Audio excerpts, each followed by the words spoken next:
तो hello guys, स्वागत है आप सबका मेरे यूट्यूब चैनल में। आज हम किल द विलेनेस का थर्ड पार्ट एक्सप्लेन करने वाले हैं। तो मैंने पहले कहा था कि मैं कोई भी पार्ट आज नहीं अपलोड करूंगी, बट मेरा भाई मोबाइल नहीं लेके गया था, तो इसलिए अभी मोबाइल मेरे पास है और मैं इसे अपलोड कर रही हूँ। तो कल हो सकता है कि मैं अपलोड ना करूँ, क्योंकि वो कह रहे हैं कि उसने शाम को जाना है लाहौर। तो उस कल के लिए फिर मैं सॉरी मांगती हूँ। देन अब बिना किसी बकवास के स्टार्ट करते हैं। आगे एरिस को एम्परर को ग्रीटिंग करते हुए दिखाया जाता है और एम्परर उससे माफी मांगता है कि उसने उसे अचानक बुला लिया, और एरिस कहती है कि कोई बात नहीं, ये मेरे लिए ऑनर की बात है, मैं ग्रेटफुल हूँ। और मन में कहती है कि मैं न्यूसेस महसूस कर रही हूँ इस तरह से अचानक रेडी होने के लिए। एम्परर कहता है मैंने तुम्हें यहाँ इस तुम्हारी एज सेरेमनी के लिए बुलाया, और एरिस कहती है एरिस की एज सेरेमनी। एम्परर कहता है ये अनप्रिडिक्टेबल है, लेकिन मैं पसंद करूंगा अगर ये इंपीरियल पैलेस में हो तो। एरिस मन में कहती है ये इसलिए ऐसा कर रहा है क्योंकि क्राउन प्रिंस की हेलेना के साथ र्यूमर्स फैल रही है। मार्क्यूस मिसरीना के लिए ये इंसल्ट की बात है। दूसरी तरफ किसी को दिखाया जाता है और वो कहता है हिज मेजेस्टी ने उसे बुलाया, और सर्वेंट कहता है इस बारे में, और वो इंसान कहता है वो जानता है। एरिस आके कहती है मार्क्यूस अभी कुछ नहीं कह रहा, लेकिन वो एक क्वाइट फ्यूरियस है। क्राउन प्रिंस और एरिस की एंगेजमेंट पॉलिटिकल की वजह से हुई, ये दिखाने के लिए कि शादी का प्लान प्रोसेस में है। ये मेरी कमिंग एज सेरेमनी पैलेस में करना चाहता है। इसे मना करने का कोई पॉइंट नहीं बनता, क्योंकि ये अपनी मर्जी करेगा। और कहती है थैंक यू योर मेजेस्टी, ये मेरे और मेरी फैमिली के लिए ऑनर की बात है। एम्परर कहता है मैंने सुना है कि क्राउन प्रिंस नैनी की डॉटर के क्लोज है। तो एरिस कहती है क्या आप लीना की बात कर रहे हैं? और एम्परर कहता है क्या तुमने इस बारे में सुना है? एरिस जवाब देती है हम सब बचपन से एक साथ खेलते आए हैं, क्राउन प्रिंस और सर की जार। एम्परर कहता है ये इसलिए हुआ क्योंकि एम्प्रेस ने एरियल की वाइफ को नैनी के तौर पर हायर कर लिया। एरिस बताती है ये अभी काइंड हार्टेड ग्रैंडफादर होने का एक्ट कर रहा है, लेकिन ये इतना रूथलेस है कि इसने अपने बेटे को ही मार दिया। फर्स्ट क्राउन प्रिंस एग्जीक्यूट होगा बगैर किसी एविडेंस के। एम्प्रेस जो कि इससे इन सब में इन्वॉल्व थी, वो किसी तरह सर्वाइव कर गई, क्योंकि वो करंट क्राउन प्रिंस के साथ प्रेग्नेंट थी। एम्प्रेस ने अपना बेटा खो दिया झूठे इल्जाम में। वो पकड़ी नहीं गई क्योंकि वो अपने किसी दोस्त के साथ चली गई, क्योंकि वो एक डिफिकल्ट सिचुएशन में थी, और वो थी क्राउन प्रिंस की नैनी। आगे एम्परर कहता है क्या तुम इन सब से परेशान हो रहे हो? कहती है नो योर हाइनेस, और मेजेस्टी कहता है कि ये तुम्हारे लिए इसकी कोई जरूरत होनी नहीं चाहिए, और थोड़ा क्लोज आओ। और एरिस पास चली जाती है, और एम्परर उसका हाथ पकड़कर कहता है एक इंसान का प्यार फूलों से खिलने से ज्यादा फील होता है, लेकिन इससे भी ज्यादा इम्पोर्टेंट स्टेटस और रैंक है जो कि एक मर्द तुम्हें दे सकता है। तुम वरी ना हो, मैंने तुम्हारे बाप से बहुत पहले वादा किया था, तुमने नेक्स्ट एम्प्रेस बनना है।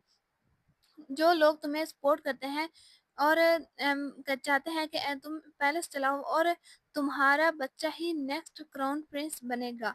तुम समझ गई? और एरिस बताते ये ऐसा लग रहा है जैसे मुझे दिलासा दे रहा है, लेकिन ये एक धमकी दे रहा है। ये कह रहा है कि एरिस मिस्रियन ही क्राउन प्रिंसेस बनेगी, इस मैटर में कोई चॉइस नहीं। और कहती है यस योर हाइनेस, मैं इसे दिमाग में बिठाऊंगी। एम्परर ने स्कीम के लिए एक गलत बंदे को चूज किया है। मैं मौत से नहीं डरती, लेकिन मैं एक आउटसाइडर हूँ जिसे कोई फर्क नहीं पड़ता मिस्रियन फैमिली के फ्यूचर से। और वहां से निकलने के बाद सोचती है मैं क्राउन प्रिंस की फियांसे हूँ, तो क्या मुझे उससे जाने से पहले मिल लेना चाहिए? नहीं, ये एक अच्छा दिन नहीं है ऐसा करने के लिए। सो कॉल्ड ब्लेसिंग के बाद मुझे नहीं लगता कि मैं बर्दाश्त और कर पाऊंगी। तभी कोई इसके कंधे पर आकर हाथ रख देता, और एरिस घबराते हुए इसे धक्का दे देती है, और ये पीछे मुड़ते हुए कहती है कौन? तभी नीचे देखती है जहाँ हेलिना गिरी पड़ी होती है, और एरिस से पूछती है तुमने मुझे डराया क्यों लेडी हेलिना? हेलिना मासूम सा फेस बनाते हुए कहती है मैंने तुम्हें यहाँ से गुजरते हुए देखा तो सोचा बस हेलो कर लूं। तो एरिस कहती है अगली बार ऐसा करने की कोई जरूरत नहीं होना, इसलिए तुम एक चाइल्डिश कैसे हो सकती है? और हेलिना कहती है क्योंकि एलिस को ये पसंद है। और हाँ, तुम लोगों को ये मैं बता दूं कि क्राउन प्रिंस और एलिस एक ही इंसान का नाम है, तो अगर मैं क्राउन प्रिंस बोलूँ या एलिस बोलूँ तो इसका मतलब क्राउन प्रिंस ही है। और एलिस सोचती है एक 5 साल का बच्चा भी ऐसा एक्ट नहीं करता। और अचानक हेलिना के पाँव हाथ को देखती है जहाँ चोट लगी होती है। हाँ जिस और कहती है स्टैंड अप। तुम हर्ट हो और उसे उठाने के लिए हाथ आगे करती है और हलीना कहती है ये ठीक है, मैं इंपीरियल फिजिशियन से ट्रीट करवा लूँगी। एरिस पूछती है रॉयल फिजिशियन तुम्हें ट्रीट क्यों करेगा? और हलीना क्यूट बनते हुए कहती है क्योंकि वो हमेशा मेरे लिए काइंड रहते हैं ना। ये देखकर एरिस कुछ नहीं कह पाती और सोचती है क्या मैं फ़िज़ूल में परेशान हो रही थी? मुझे तो खुद के लिए परेशान होना चाहिए क्योंकि मुझे ज़रूर ही पनिश किया जाएगा हलीना को हर्ट करने की वज़ह से। लीना कहती है क्या तुम गुस्सा हो? एरिस कहती है हाँ मैं हूँ, तो प्लीज मेरे साथ बात करना बंद करो और ये अनोइंग है और वहां से जा रही होती है लेकिन हरीना इसके पीछे आते हुए कहती है आई एम सॉरी प्लीज गुस्सा मत हो। एरिस सोचते हुए कहती है ये मेरे साथ इतना इनफॉर्मली बात कैसे कर रही है और शॉक होते हुए कहती है लेडी हलीना तुम्हें पता है मैं तुमसे इनफॉर्मल बात क्यों करती है क्योंकि मार्क्यूस की बेटी होने की वजह से मेरा कोई पॉइंट नहीं बनता कि मैं एक मेड के साथ पोलाइट रहूं। और हेलेना कहती है लेकिन लेकिन एरिस और एरिस कहती है तो इवन वो वजह जिसकी वजह से मैं तुम्हारे साथ फॉर्मल बात करती हूँ वो इसलिए क्योंकि एम्प्रेस और क्राउन प्रिंस तुम्हारी साइड पे है। हलीना कहती है मैं बस क्लोज होना चाहती थी क्योंकि हम फ्रेंड्स हैं ना। तो एरिस बताती है नॉवल में हलीना सिर्फ जैसन और एलिस के ही क्लोज थी।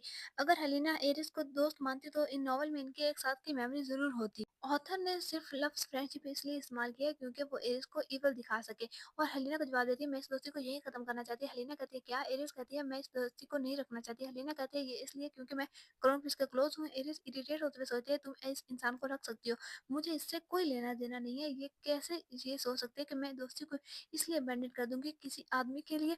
इसके साथ मसला क्या है? ये प्रीति है लेकिन मैं ये नहीं जानती कि इसके दिमाग में क्या चल रहा है।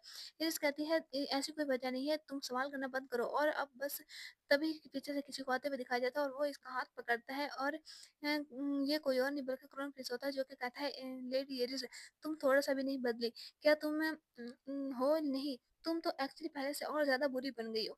एरिस कामली ग्रीटिंग करती है और कहती है मैं बस यहाँ अपने स्टेटस के अकॉर्डिंग ही एक्ट कर रही हूँ। और क्राउन प्रिंस गुस्सा से कहता है तुम होती कौन है मेरे सामने स्टेटस की बात करने वाली? एलिस कहती है मुझे नहीं लगता कि ये मेरे लिए कोई रॉन्ग बात है, आफ्टर ऑल हम तो फियांसे हैं ना। तो एलिस कहता है ये मेरे लिए सिर्फ एंगेजमेंट है, मैं इसे किसी भी टाइम खत्म कर सकता हूँ और किसी और वुमन से शादी कर सकता हूँ। एलिस कहती है मुझे इंतजार रहेगा अगर एम्पर एग्री होंगे तो। क्राउन प्रिंस कहता है इसका हाथ छोड़ते हुए कहता है हाँ तुम पहले से ऐसे एक्ट कर रही हो जैसे क्राउन प्रिंसेस हो, फिर से दोबारा एम्पर को बीच में लाना तो तुम्हारा यही सिर्फ एक अच्छी चीज है ना। हलीना कहती है एली स्टॉप, ये मैं मेरा फॉल्ट है। इरिस तो बस मुझे इंडिकेट सिखा रही थी। तभी क्रॉनफिश इसके हाथ पर लगी चोट को नोटिस कर लेता है और कहता है हलीना तुम हर्ट हो। हलीना कहती है ओ ये बस कुछ नहीं, ये हर्ट नहीं कर रहा। तभी मेड चलाते हुए कहती है कि ये लेडी एरिस ने किया, मैंने अपनी आंखों से क्लियरली देखा था कि ये लेडी एरिस ने किया है और मैं आपको इसीलिए बुलाने गई थी कि कहीं बात हाथ से निकल न जाए। ये सोची है कि ये सच है कि मैंने इसे पुश किया, लेकिन ये इस पार्ट को मेंशन क्यों नहीं कर रही जब हेलेना ने आकर मुझे स्निक किया था। तभी ग्राउंड पे आके बढ़ते हुए से थप्पड़ लगा देता है और ये सब देखकर सब के सब शॉक हो जाते हैं, आप मैं हेलेना और एरिस भी। और आगे ग्राउंड पे कहता है एरिस मन में सोची है क्या अभी मुझे थप्पड़ मारा गया? क्राउन प्रिंस बोलता है ये वो स्कार है जो तुम्हें बिलोंग करता है, मैंने बस फेयर किया है तुम्हारे साथ वैसे ही करके जैसा तुमने किया।